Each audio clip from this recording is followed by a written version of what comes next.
1, 1, 1, 1. Oh, that's better. So far we created only the beginning of the stream. We have the top of our library. We have created publisher. But in real library, we have much more things, right? We have like operators, which allows us to transport A to B, to filter something, to flat map another street, and all of this kind of cool operators, right? That's why we love reactive programming and reactive streams because of this, because of all these kind of operators. So now we are going to create a few of them. We won't have enough time to create all of them because the last one is super complex. The first one is pretty simple, but we will start from the simplest in order to understand how the operators are structured.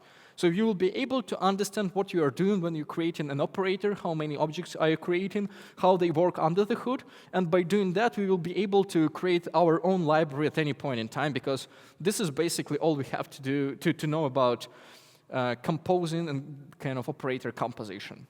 So, in order to start our journey to operators, we have to understand the life cycle of reactive streams. This is an important point. So, let's take a look at plain execution flow. Just imagine that we created our first step as array publisher, but now we want to create a map, another map or filter, it doesn't matter. But the most important part, when we start chaining our kind of operators, when we created a source, then we added map, then we added map, then we added filter, we don't do any data processing so far, right? We just assemble a pipeline. We create this pipe and then chain another pipe, which do another thing, we chain another pipe, we chain another pipe. Because in order to start something, we have to subscribe. Do you remember that? That nothing happened until we subscribe to our stream. So someone at the very end of pipeline have to just open the top and start kind of the runtime. So this is assembly. Assembly time when we gather everything in one chain. What happens afterward? Once we got a subscriber, we called a subscribe method. This is basically creates a subscriber to our environment. This subscriber literally flows up to the publisher because we have a chain of subscribe method. So after some point in time, our publisher will get a subscriber and will call on subscribe method. This is due specification. This is clear, right? So once it called on subscribe method, it will send subscription to our subscriber. But at this point in time, we made a first handshake. And this handshake called subscription time. So first we gathered or assembled our pipeline. We got a subscriber. We got a handshake, which is called subscription, because this is just an exchange of subscriber versus subscription.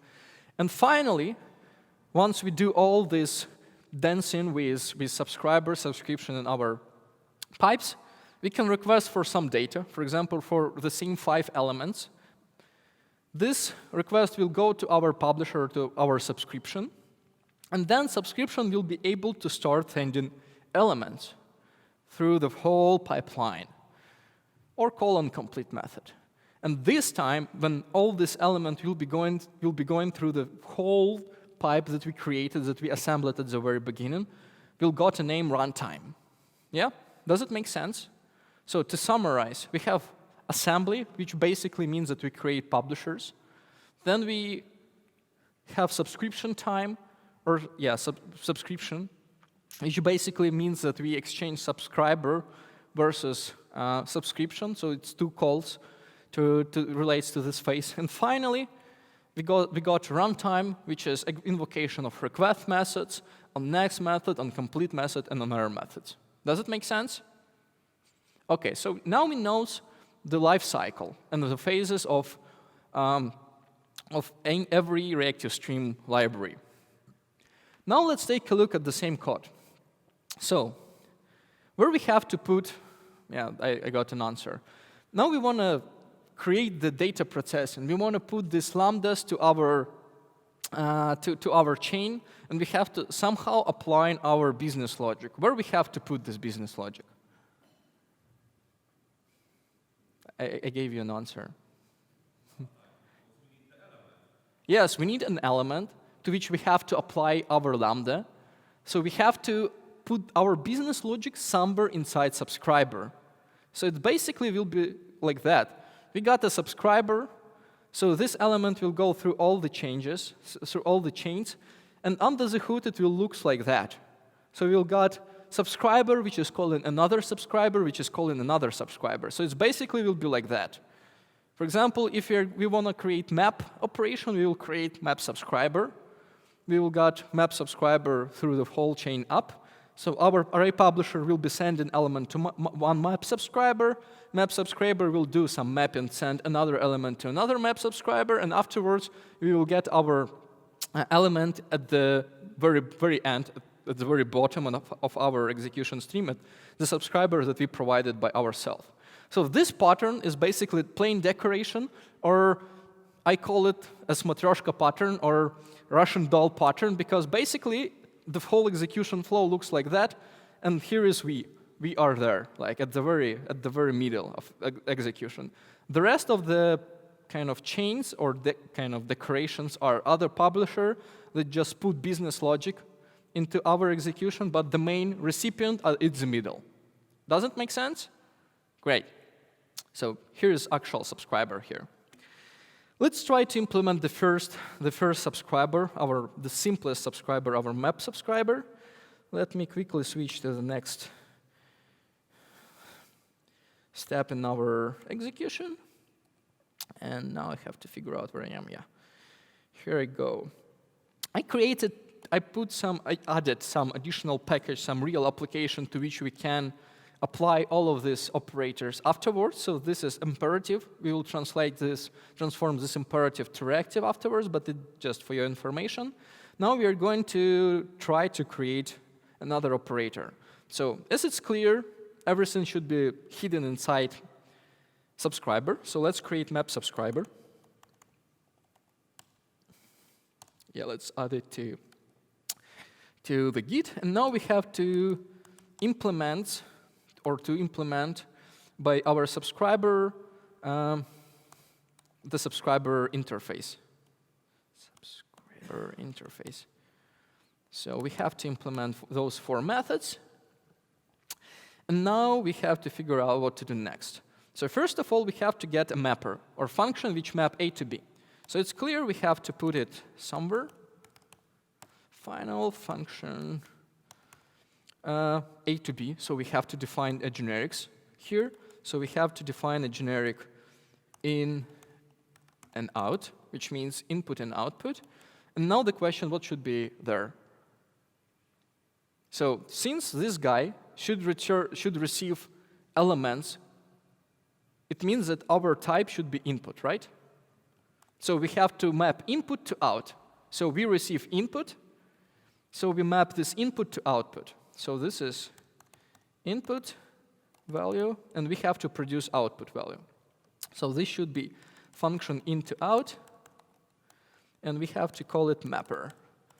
So we have to add it to constructor. Now it's clear that we basically have to call this mapper, apply our input value, and produce output value or result value. Here we go. Now the following question: to whom we have to send our output value? So we have to, like, in order to make this chain, like on the image, we have to have a next subscriber in the chain, right? We have to have a delegate or actual subscriber. So we have to put in the same final field subscriber, which is basically accept all kind of output, right? And we call this guy actual subscriber. Here we go. We got function which maps A to B, and we got a subscriber which received B afterwards. So now the question is that we have to send to do proper chaining or delegation. So we now have to just send this result value. And now, along with all invocation, we probably have to do proper delegation. So we have to call the same onSubscribe method here with subscription. So we have to call the same onError with throwable, and we have to call the same onComplete. So we are literally delegate every call. Yep, does it make sense? All right, sounds we are done. Looks pretty straightforward, so we can do whatever we want with this chaining. But now let's go to the slides. And let's try to think about real business logic. Just imagine that we want to implement or transform this code that we basically saw, that I have shown in our application. So this is a part of our processing flow where we map A to B. So this is basically like we got an object, like order request, we apply some action and transform it, order request to some currency grouped order. So we do some business logic here, then here on mapped object, and here on mapped object, and here on mapped object. So it's a flow of mapping one into another. Yep. Now imagine that we want to do that in the proper way, in the reactive way, because everything should be and could be asynchronous. We can be, this method could be just a controller method, so we can receive a stream of objects from the network, and we want to write everything asynchronously to the network back. Now the question, we have a map publisher. Yeah, so it's clear that it's publisher API. That's how we write our API today. Do you do the same? Like flux and return flux, or mono and return mono. Now we have to do a mapping. So instead of doing kind of imperative mapping, we have to compose what we created, like map subscriber, with the function. So it's clear that it's really simple to transform our method to function invocation. This is a feature of Java 8. But now the question, where we have an access to subscriber. Like we have to pass like in our case, this is a second element, but it's clear that we have to pass a subscriber to whom we have to send methods, right? Then of course we can apply the same transformation to every stage, yeah? Like we just replace it all the operation with subscribers because we have map subscriber. But now the question how we have to chain all of them. So one of the option, like obvious option, we start looking from up to down. So we will try to put grouped order to kind of exchanged order and exchange order to order total and so forth and so on. So we will try to pass upper objects to lower objects. Yeah? Does it make sense? Yeah? No, it doesn't. Because in fact, in fact, we have to do other way around. Because basically this function maps this element, like this element, to another. And the recipient of this mapping should be this guy. Not other way around, but from down to up. So our chaining should look like this. So our objects should be chained in an absolutely different way, right? And this is fine. But again, now the question, we still have a gap here. We still have a subscriber which has no recipient. And the recipient of this subscriber is subscriber somewhere out of our methods. Now the question, how to get an access to this subscriber? Any idea? I can show you. Like, let me show how we can do that quickly. So what we have to do afterwards, like just imagine that we got this asynchronous API, and we mapped this asynchronous, this asynchronous API to publisher one. So we got a publisher here, and we got a publisher there, and we got a publisher everywhere. It's like a song. So this is basically our code. Now we have to somehow return the publisher because this is an API requirement. So one of the options is to do something like this. Publisher, and here, as you can see, if we return a publisher or try to implement it as an anonymous class, this will be a subscriber which comes out of our execution, which should lead to another sort that we have to apply another decoration to everything, right? Not only to subscriber, but to publisher as well. And in this way, we will have an access to a subscriber which from downstream. So now, if we're going back to our code base, yeah, we have to remove this guy as well. Yep, let's do that. Pow, pow, pow. We have to apply not only decoration to runtime, but to assembly time and maybe to subscription time. Let's take a look. So basically what we have to do in order to make everything chainable, we have to apply the same, like more clear decoration, because this is decoration from up to down, because, yeah, the previous one was tricky because we are doing logical operations. So this is the first mapping, this is the second mapping, this is the final mapping. But we are doing everything in a different way because at runtime, we got a subscriber from very down of the stream to very up. That's why we have to rewrite everything in the reversal way. But with this way, with this kind of composition, this publisher composition, we can preserve the logical mapping from up to down. And it will look like this. So once we subscribe to this chained decorated pipeline, we will get our subscriber, which will be wrapped into another subscriber, which will be wrapped to another subscriber. So our top publisher will be able to call unsubscribe on the toppest kind of Russian doll, and send the same or delegate the same call through all of them. Yeah? Does it make sense? So let me implement this.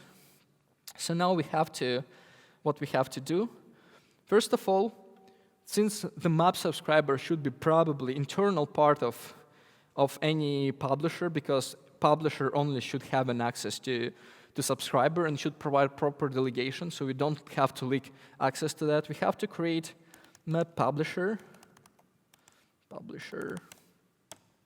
which implements publisher, and it will be the same. So in this case, it will be output, because in previous case, the subscriber is an input itself, but publisher is an output. So in previous case, publisher was input type, but in this case, since we are doing map publisher, which does A to B, and the output of our mapping should be B. That's why publisher, since it's a producer, should be of type out. And we have the same in, the same out. Now we implement our subscriber. So here we get a subscriber, as it was in our map subscriber. Do you see that? Subscriber, which extends out, and we get exactly the same here. So this is basically our actual. Now we have to, in order to make proper chaining, we have to introduce final publisher of input type, which is parent. So we created a parent. So we have to create the same final function in, on and out, which is mapper. So we got the function, we got the parent, and we got the mapper. And now we have to move our map subscriber to here. So yeah, let's make it private, or at least package private. And now what we have to do in order to preserve chaining, we have to take our parent, we have to call the subscriber on our parent, but now we have to supply a different, not the actual one, because if you just supply an actual, it won't make any sense. It won't provide any business logic. But we have to wrap our actual subscriber, so we have to provide, actual subscriber into map subscriber. And in this way, we will do proper delegation of all the execution flow. Do you see that? Does it make sense? Yeah? Is it clear so far? So good? Okay. And, huh? One. Why two? Say it again. Yes.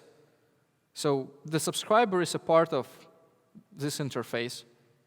So we just do a proper delegation, like we got the call to subscriber, so since we are just decorator, we have to delegate, in general, the subscriber call to upper one. So that's why we call to parent publisher, but we have to do some business logic or provide some additional business logic, so we have to create some wrapper around the subscriber for runtime. Yeah? Is it clear? So, in this way, we will be able to provide a proper implementation of our map publisher, so we can just modify a little bit our TCK in order to make sure that everything is absolutely correct. So let's try to do some long to string mapping. So let's just do our publisher verification to expect string. And now, or just long, whatever, and just do function, we'll put function identity in order to make sure that everything or not. Let's do the stream one, so it doesn't matter. We are going to comment everything afterwards. So now we have to kind of compose everything. So now we have to create map publisher, as we usually do. We have to wrap a parent publisher, which is array publisher, right? And we have to provide a mapping function. So we receive element, long element, and we have to map this long element to string. That's what we are doing here. And we can do, for example, let's keep it long. So we create another map publisher which maps string to long afterwards. So it will be a funny chain of mapping, of doing nothing. But yeah, let's take a look at that. So here we provide another publisher that invokes long, parse long string here, and parse long string back to long. So it's funny chain, but it's clear what kind of structure we got afterwards. Do you see that? Do you see this pyramid? Should I just turn my laptop in a different way to see this pyramid? Yeah, this is somewhat not good, but let's just start from something, and let's run the TCK and all of our verification in order to make sure that it works. Yeah, it seems this is correct implementation, right? All tests are passing. Amazing. So let's go back to our slides, and let's try to summarize. So we have to change everything because our subscription will call on next, etc., and so forth and so on. Basically, under the hood, it looks like this. So we have a chain of subscribers which execute another subscriber inside and then another subscriber inside and so forth and so on. In turns, we have the same chain of publishers which at the very subscription stage, or subscription stage, invokes subscription at parent subscriber, at parent subscriber, at parent subscriber, which leads to subscription on subscribe and the whole delegation. Yeah? Does it make sense? But let's consider some corner cases. Since user is not related and user code is not related to any Reactive Streams specification, and probably any user won't care about any specification, right? What we are doing, we just provide a mapping function, filtering function, and whatever. But just imagine the case that for some reason, our mapper function returned null, just a bug or whatever. What do we know about nullability so far in Reactive Streams specification?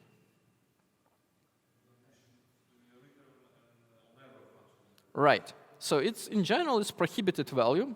And in case we got on null from our mapper, we have to throw an exception in a proper way, right? There could be lots of other different cases because our mapper should end up with throw an exception because something went wrong and we got an exception during mapping. For example, we decided to divide 0 on something, or it happened that we divided something on 0, so it leads to arithmetic exception.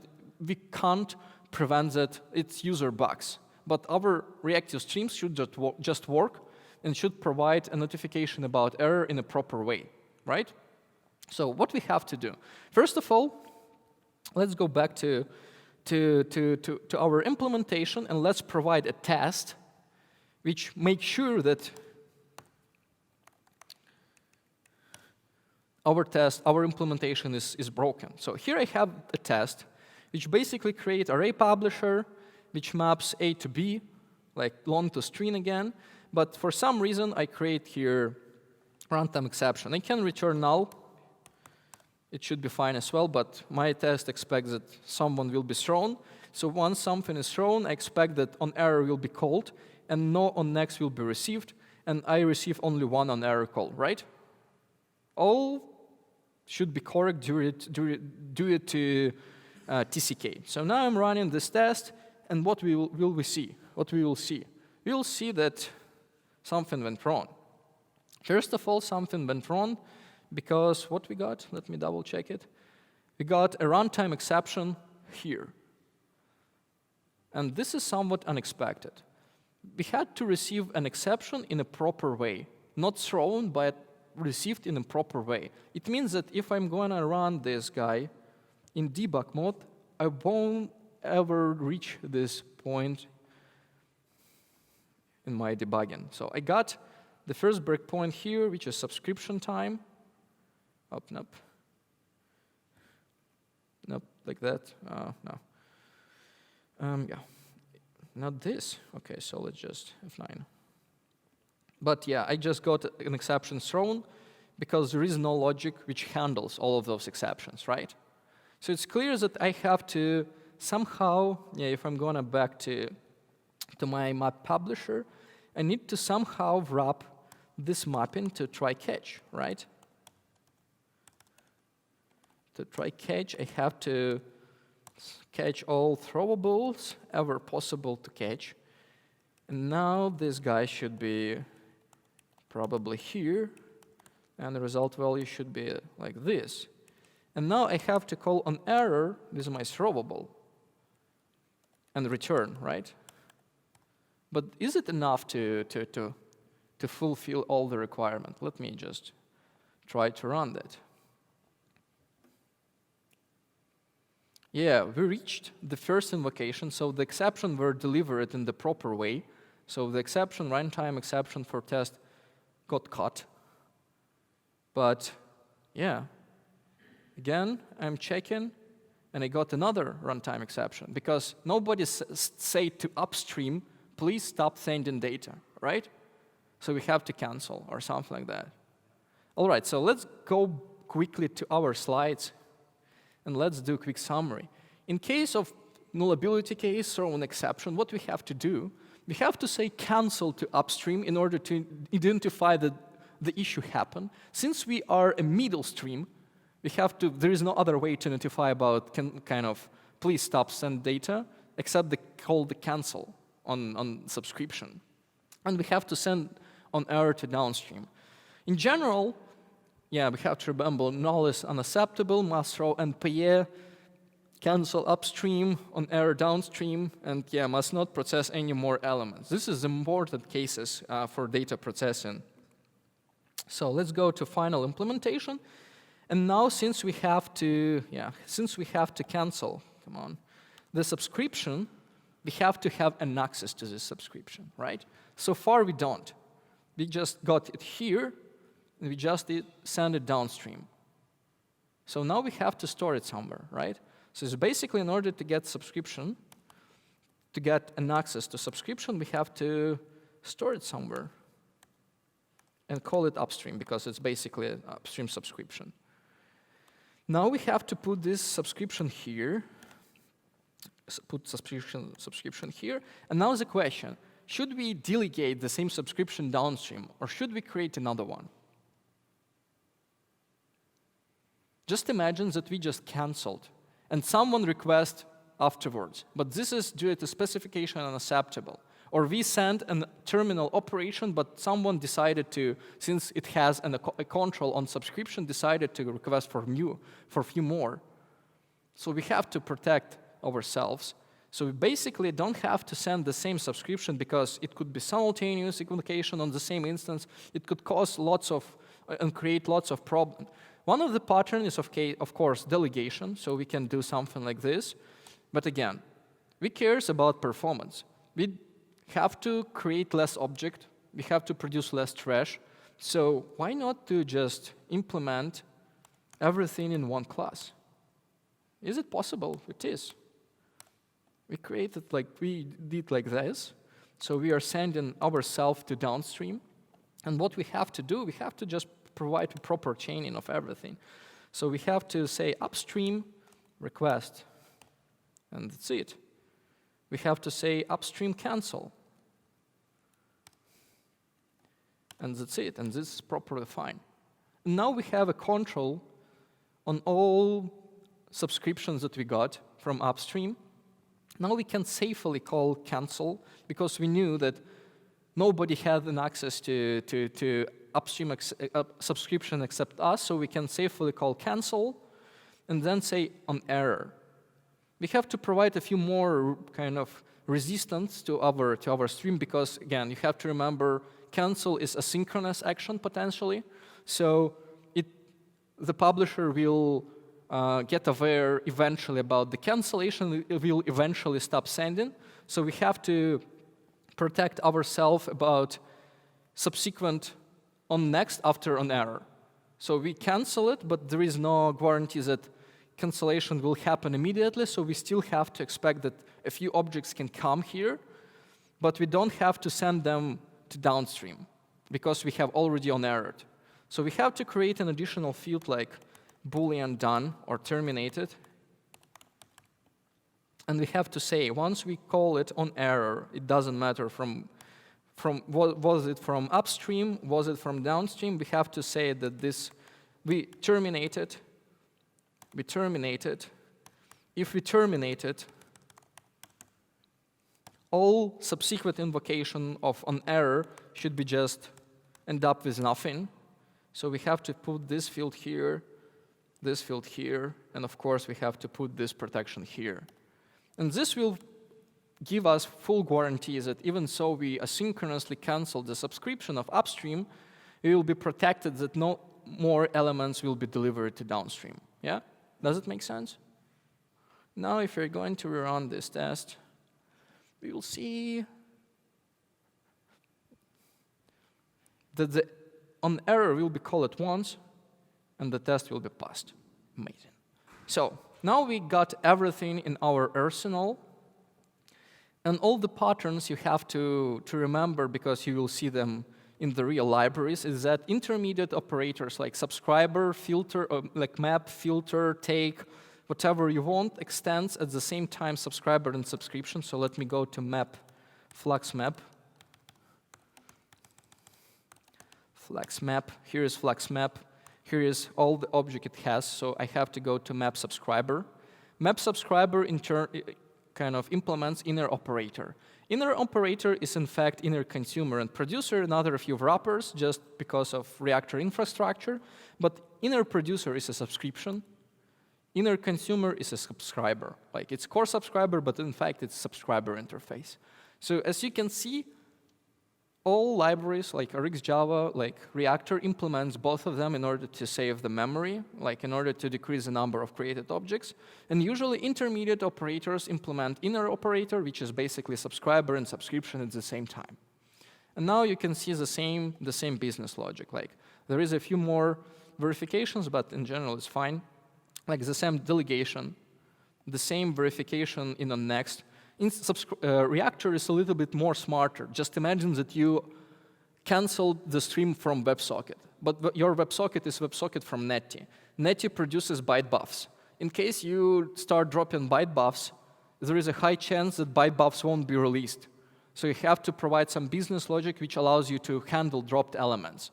So basically we can create the same logic of handling some cleanup of receive it afterwards object like byte buffers and provide some additional cleanups after cancellation. But in general, the rest of the things, yeah, we have to protect about nullability for ourselves. So we have to put the same kind of logic here.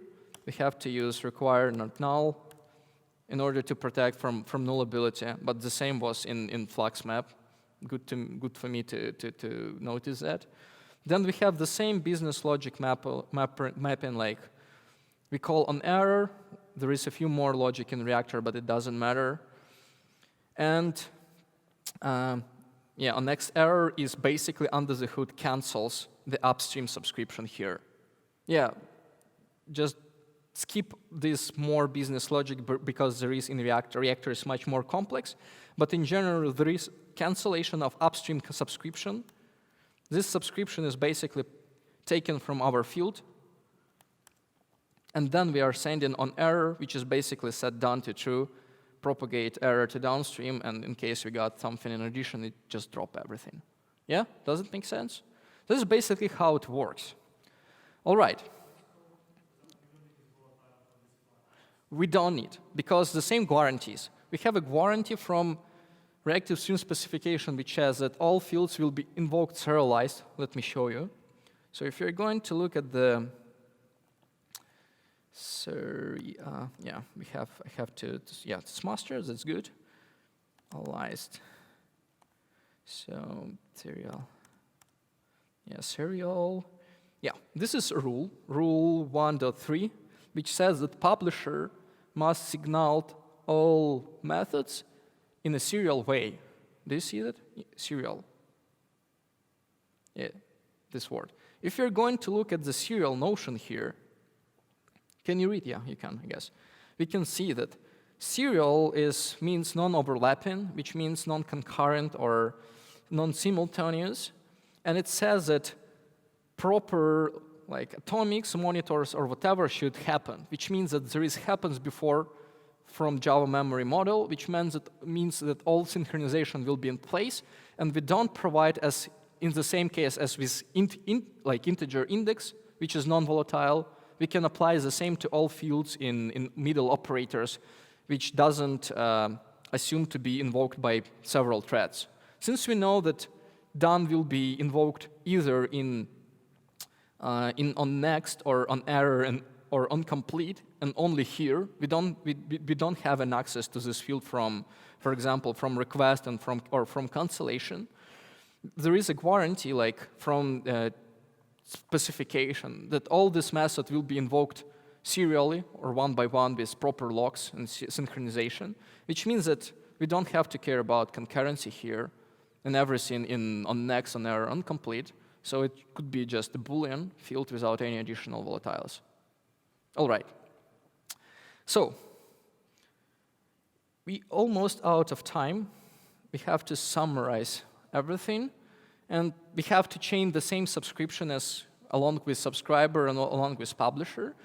And yeah, basically we can create take operator, filter operator, but you will see the same code, so it won't be interesting for us. To summarize, everything should be decorated, subscriber plus subscription to save the memory, and in general, yeah, straightforward code, decoration, save the world, and now we have to fight this code, this pyramid of doom, because as we have seen before in our array publisher test, we got a pretty ugly code like this. And in case we want to create some beautiful data transformation, data mapping in a synchronous way, we don't want to write the code like this, right? Your user don't want to work with such API. They want to work with such beautiful API like map, like functional API where you can call map, filter, etc., and so forth and so on. So now the question how we can achieve that API. Do you know any patterns that allows us to get this code? The code like in Reactor or RxJava? Have you ever heard about builder pattern or immutable builder pattern? Yeah? So the immutable builder is basically about if you call some method, you have to take some current state, wrap it into another builder, and return another builder. If you do any action, you have to wrap anything to something new and return it. In this case, we got some method like map, which could be intermediate builder step, which should wrap, like in the previous cases, current publisher, which is a current builder, to another builder, and that's it. And in case we want to create a builder, we have to call a static method like from array, which return the initial builder state. Yeah, that's easy. So let's do that. Let's go for immutable builder. This is almost the same. In order to create a mutable builder, of course, one of the options, like we have a common state, right? Common interface. But now, in order to provide all these builder methods, we would have to write map on every in map publisher. We have to copy paste the same map actions to our map. We have to provide the same kind of list of methods for every publisher, for every implementation, so they will be able to chain it with the same API. Instead of copy-pasting all these methods, we can create an abstract class which just has an access which will be extended by others publisher. But yeah, let me just simply show what I'm trying to explain. It will be much simpler. So what we have to do, we have to create something like flow. The flow will be abstract guy which implements the same publisher of T, so it will be absolutely generic like a publisher, but this guy will have something like public flow kind of k, let's name it, with map. So it will accept function t, why t? Because we are t, we are the current state, to k, so it's basically mapper. And what it does, it will just do something like mapper publisher. It will take this, because we are publisher as well. We don't know which particular publisher, it could be any publisher, but we know that we have to pass this, since this is a parent. Apply mapper and return new one.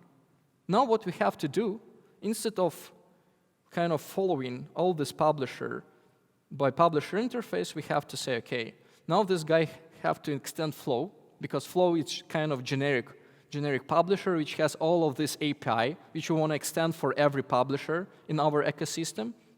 And now, as you can see, it will be the flow, but it will be with mapper. In fact, it will be mapper publisher, but it extends the same API, so we will be able to apply afterwards on the new publisher another one mapping. Now what we have to add, we have to create kind of new builder.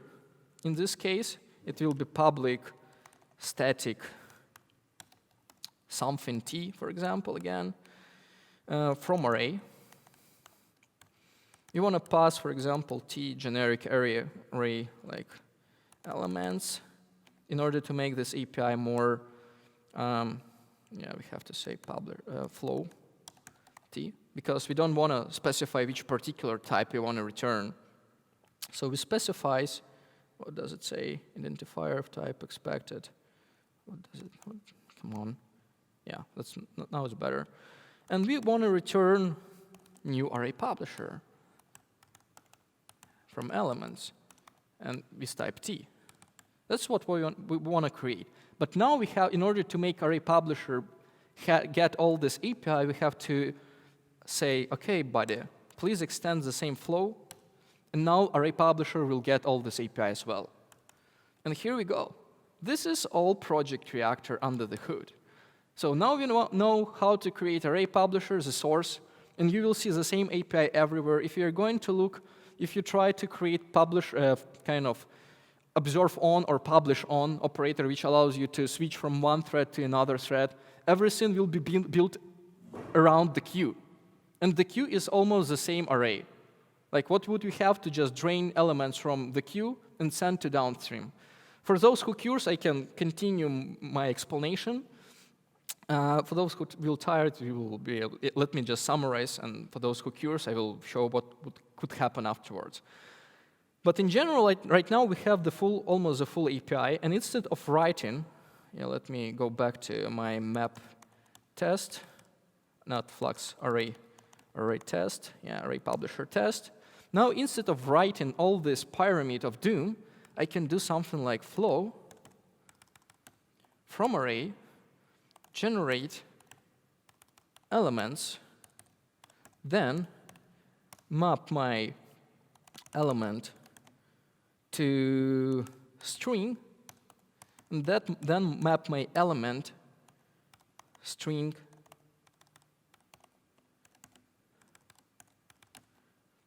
back to long parse long.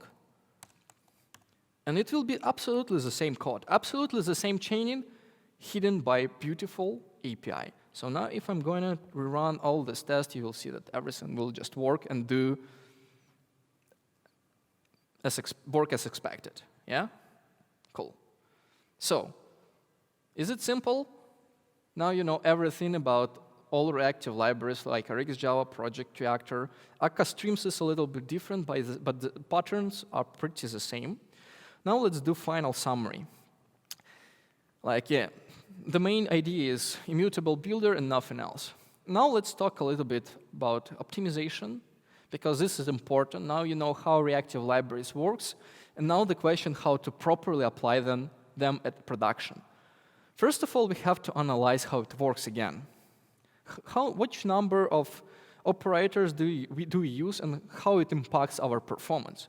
If you're going to, for example, write the code like this, so this is the most common code you can do with Spring Web Flux. How many users of Spring Web Flux do I have in my room? Okay, just a few. I guess the rest of the audience will planning to use Spring Web flags, but probably you will end up with a code like this, where you accept mono, and you produce mono afterwards. And you do a few mapping because this is a cool and pretty fancy way to expose your business logic without math, right? But now let's think a little bit about object overhead that this code brings to our environment. First of all, as we remember, at assembly time, we create publisher. If we provide another map, we wrap previous publisher to another one publisher, another publisher to another publisher, another publisher to another publisher. Then at subscription time, we produce subscription. Then in the chain of subscriber, we create subscribers, and this another n objects. And then we have another n elements during runtime. Comparing to Java stream, proper Java 8 stream, we have a little bit less object, almost the same number, but a little bit less. Comparing to imperative streams or imperative programming, we have 0 overhead from objects, just elements. Do you see that? Okay.